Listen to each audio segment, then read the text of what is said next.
Appears to be a standard sequence violation. Branch is growing at a stable rate and slope. Variant identified. I beg your pardon? On behalf of the Time Variance Authority, I hereby arrest you for crimes against the sacred timeline. Hands up. You're coming with us. I'm sorry, who's us? Last chance, Variant.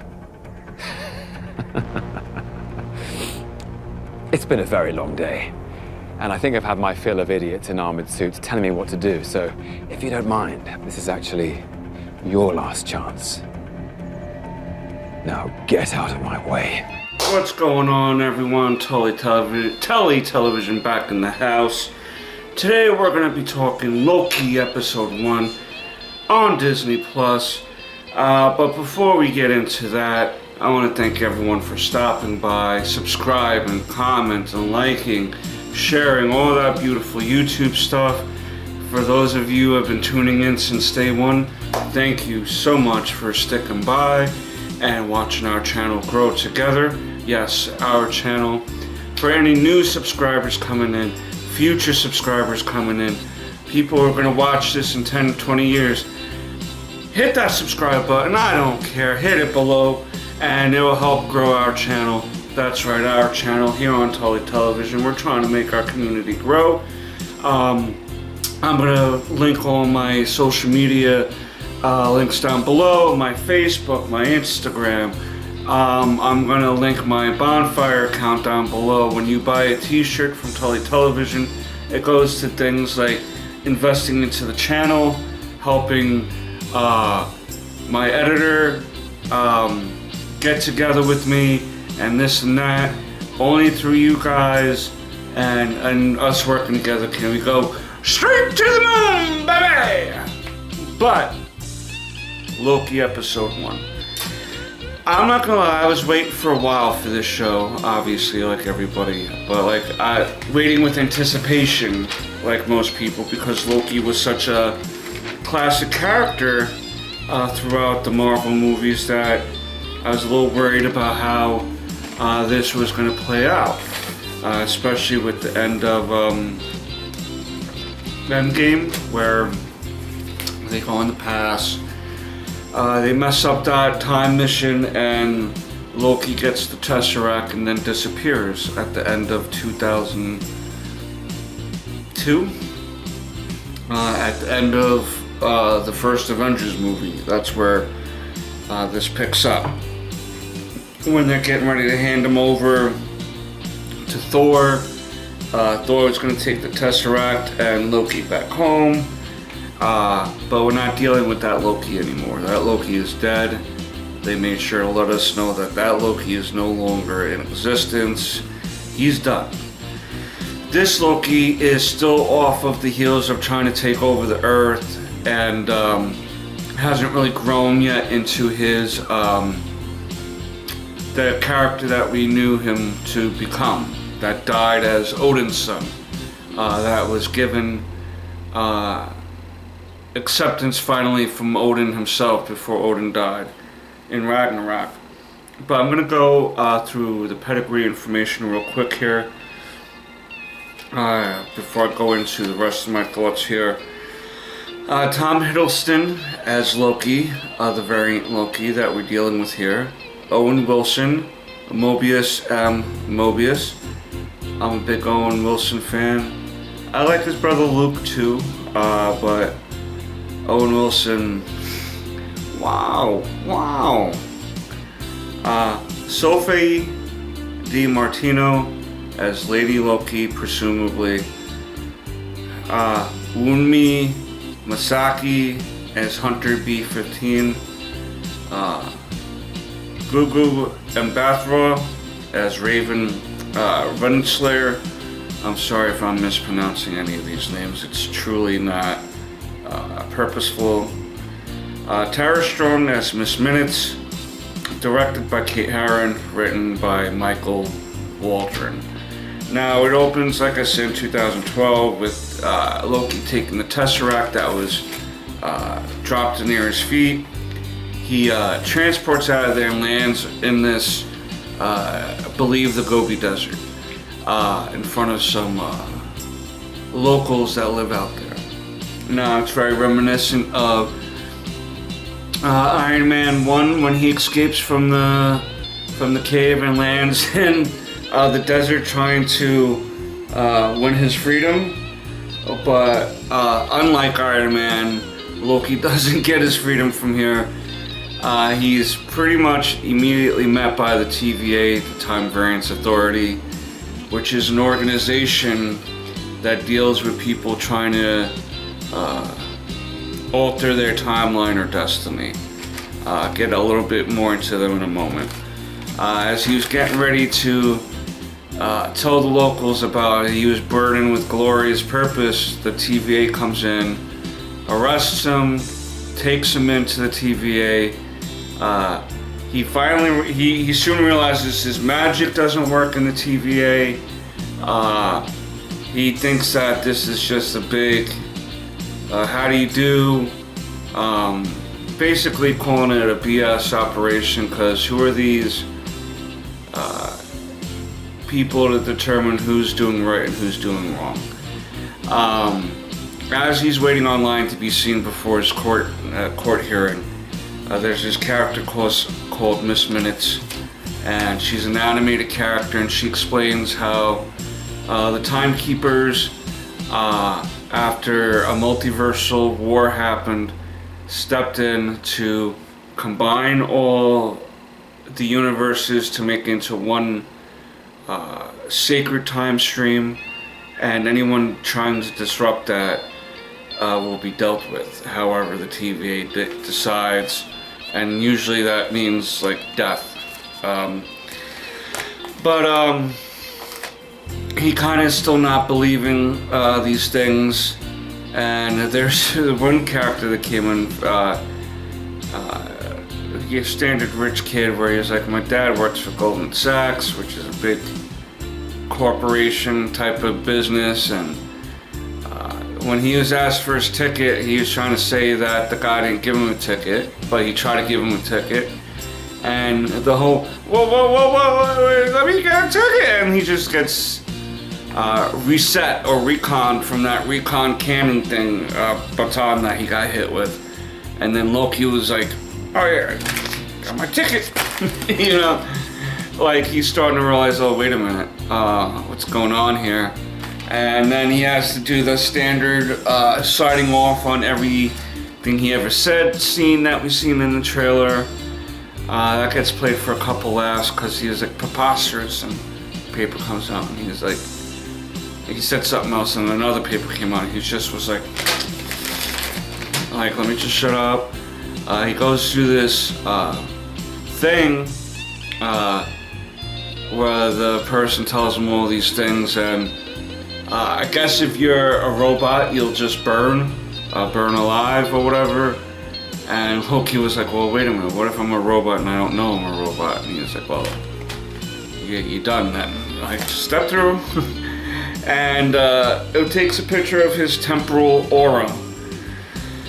So we'll see how that will play out throughout the series. But when he gets to the actual judge, Ravonna Renslayer, who has ties to the comic book past as being Kang the Conqueror's love interest, Mortis's love interest. And so there's some clues to one of the Timekeepers being Kang, with the facial, the statues that you see and the face. But we don't know yet. So I'm holding off on when and where Kang will show up in this series, and how important he will be in the series will still be determined, obviously, but I'm kind of holding off on that aspect of it. There's a cool little scene where Loki was D.B. Cooper, and if you're unfamiliar with the D.B. Cooper story, basically there was this gentleman who was on a flight, passed a note to the stewardess, letting her know that there was a bomb on the plane. He asked for money, and then he parachuted out the back of the plane and got away. And the only things that were ever found from this robbery were $1 bills found by a young kid and his father, and they called it in, and the FBI came, took the dough that they found. I think they gave them a little bit of a reward, but nothing came of that. No one knows who D.B. Cooper was. There's some more insights to that story that I suggest you leave it up. Maybe I'll link the story down below about D.B. Cooper so you can feel up to date on that if you're unfamiliar. There's also another scene where they go back in time to this church, and they're trying to figure out who's killing these T.V.A. agents, and they're saying it's like the same moons and stuff like that, like someone's using daggers. And there's a picture of a devil in the background on a stained glass window as Agent Mobius is talking to some young person. Again, this is from the past 16 whatever, 15 whatever, and there's a devil, and I'm glad that they decided to cut that in the bud with it not being Mephisto. You know, was it Mephisto? Not Mephisto? No Mephisto. It was obviously Loki with the big horns that he has. That might be Old Man Loki that, you know, we first seen in the Thor and Journey into Mystery comic books from 50, 60 years ago at this point. So that might be the Loki variant in that world. There seems to be there's going to be a lot of Lokis in this series. So we're going to see how that really plays out and how much fan service they do for each one. Basically, Mobius tries to he saves Loki at the trial. Okay, because he was set for termination, and Mobius was like, well, maybe I can use him for this or that. And him and Loki go back and forth, Loki trying to outdo Mobius, and Mobius is just like, you know, you're slick, but how slick can you be? And at one point, Loki picks his pocket and is able to escape a little bit into the time variant hallways and stuff, and comes across the Tesseract that he brought in, that he had on him. Because when they first brought him in, they were like, what is this? It looks stupid. And they just throw it away almost. And Loki finds all these Infinity Gems in this office drawer just sitting there. And the guy's just, Casey, I think his name is, like, yeah, we just use these for paperweights. And it's fucking Horace Wagner mint condition baseball card. That shit's worth like $3 million, $4 million, bro. Especially in a pristine condition like that. So forget about Infinity Stones. This office drawer's got treasures upon treasures, and it's useless. And that kind of aggravates me a little bit. I'm gonna admit, this is one of the aggravating parts of the show for me. I get that they're trying to set up something more powerful for people to go after, but to kind of just say that, I get that in the T.V.A. offices the Infinity Stones don't work, but I just feel like they took it too lightly, and maybe I'm just kind of being the old man yelling at the clouds about that. I wasn't big on that. I wasn't also big on all the talking, all the exposition dumping. I get why you would have to do an exposition dump in this series, but not enough action in episode 1, but I'm hoping that picks up a little bit more. We do see the Loki variant that they're trying to go after, you know, outside of the offices. Seems to be the Lady Loki character. And she goes after another, the time variant cops come, the Minutemen, and try to capture her, and she eludes them basically killing them and takes one of their reset bombs, so to speak, their reset tool, to reset the timeline once they clean it up, the Minutemen. Finally, Mobius approaches Loki, or this variant of Loki, and saying that, you know, you can help us. You know, we're trying to find someone that you can help us with. And it's basically, we need a Loki to catch a Loki. And that's kind of where it ends. And then there's a lot of, if you want to do a lot of pausing during the end credits, there's a lot of information you can find throughout there too.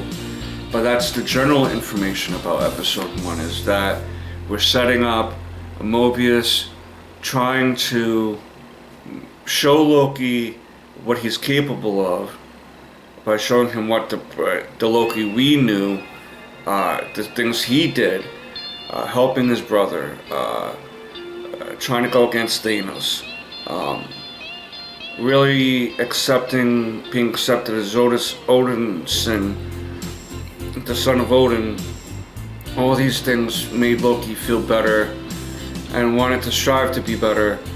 And the death of his mother also played a part in that. And to see all these things that he's done and is capable of, maybe it won't be the same Loki that we've grown to love over the last 10 plus years. But Tom Hiddleston's acting, which is superb in this, he's a great actor, so any gripes I have isn't towards him or any of the actors or characters so much. It's just, I wanted to see more action, and I was a little mad that the Infinity Stones were not taken as seriously. But I get that we also have to move on to the next big dangerous thing too. So, you know, I'm putting that in the back of the head and seeing how the rest of this series goes. As far as in episode 1, if I wasn't so interested and kind of set on watching the rest of the series as it is, I would be iffy wanting to continue the series, because I think it's only going to be 6 episodes. I could be wrong, but it is guaranteed for 2 seasons at least, so the first Disney show for Marvel to be guaranteed 2 seasons. So we'll see how this plays out. We still got a little over a month now of new shows, and then whenever the season 2 comes out, I'm hoping that the rest of the shows go with a little bit more action and stuff like that. That's kind of the other big downer for me, is not enough action. But again, keeping in the back of the mind, people not knowing the history of the character, or people not sure what multiverse is, so they had to explain that. So my complaints can be held off until the next 2 or 3 episodes, where I can kind of see where this is going. Maybe on an overall scale, I will rate this episode 7.5 out of 10. And again, it has nothing to do with the acting. I thought the acting was great. I thought the writing was okay. You know, it was good. But definitely not enough action in my opinion. And the Infinity Stones thing brought it from an 8 to a 7.5 for me. Casey, the office worker, the proper amount of annoying and funny. What's a fish? What's a fish? You don't know what a fish is? What are you guys eating up there? I mean, there's no chicken, beef, pork, fish. You all just eating apples and oranges or something? I don't know. Yeah, that's my thoughts on the show. I think that it's on the right track for the most part. And I really hope that it really picks up with the action in the future episodes. Yeah, so we'll see how this goes. But I want to thank everyone again for stopping by, subscribing. Please, if I earned your subscription, hit that red subscribe button down below. Hit all on that notification bell. Like, comment, share. And until next time, peace, Snookums.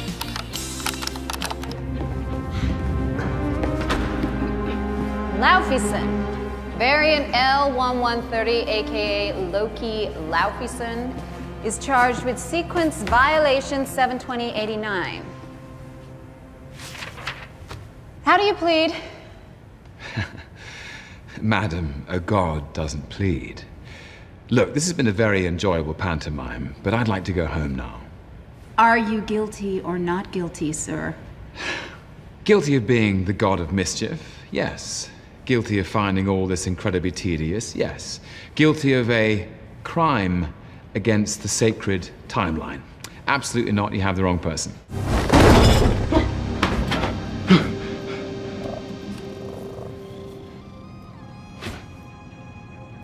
Please sign to verify this is everything you've ever said. What?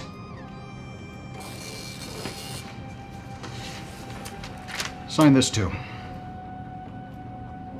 Oh, this is absurd.